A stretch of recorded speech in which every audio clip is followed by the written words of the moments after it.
এখানে বলা হয়েছে যে 3 মিটার দূরত্বে অবস্থিত দুটি বিন্দুর মধ্যে 0.075 নিউটন বল কাজ করে। চার্জ দুটির সর্বমোট চার্জের পরিমাণ 20 মাইক্রোকুলম্ব হলে চার্জ দুটির মান কত? এখন আমরা ধরে নিই প্রথমে একটা চার্জ হচ্ছে Q1 আর একটা চার্জ হচ্ছে Q2। এখন Q1 এবং Q2 যদি দুটো চার্জ হয় তাহলে তাদের মধ্যবর্তী বল হচ্ছে 1/4 পাই এপসাইলন নট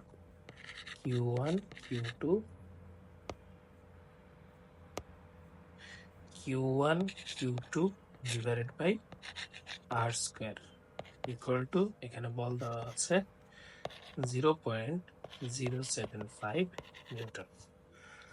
তাহলে এখন তারা যেহেতু 3 মিটার দূরত্বে আছে এবং 1/4 পাই এপসাইলন নট এর মান হচ্ছে 9 × 10⁹ Q1 Q2 divided by 3 square equal to 0.075 newton. তাহলে 9 × 10⁹ Q1 Q2 divided by 9 equal to 0.075। আমরা বলতে পারি Q1 Q2 is equal to হচ্ছে 75 × 10⁻12। তাহলে এখন Q1 Q2 এর মান আমরা জানি। আবার আমরা জানি হচ্ছে Q1 plus Q2 equal to হচ্ছে 20 মাইক্রোকুলম্ব। আমরা যদি বর্গ করি Q2 equal to 20 × 10⁻6 কুলম্ব। আমরা জাস্ট মাইক্রোকুলম্বকে কুলম্বে পরিণত করলাম। যদি বর্গ করি Q1 plus Q2 whole square equal to 20 × 10⁻6 whole square।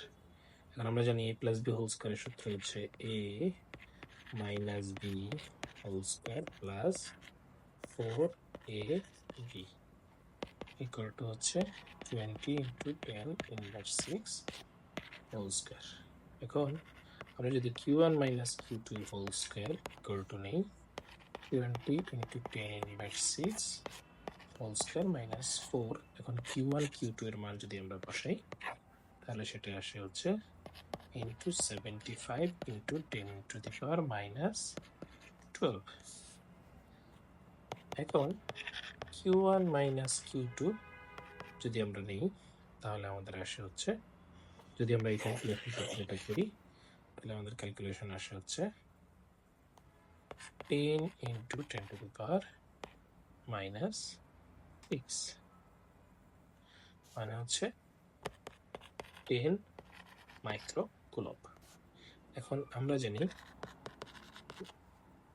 Q1 plus Q2 যদি আমরা 1 নম্বর সমীকরণ ধরি এবং Q1 minus Q2 যদি আমরা 2 নম্বর সমীকরণ ধরি তাহলে 1 plus 2 হয় হচ্ছে Q1 plus Q2 plus Q1 minus Q2 equal to হচ্ছে 20 plus 10 মাইক্রোকুলম্ব।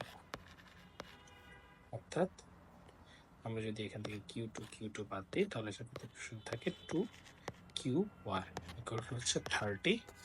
অর্থাৎ Q1 is equal to হচ্ছে 50 মাইক্রোকুলম্ব।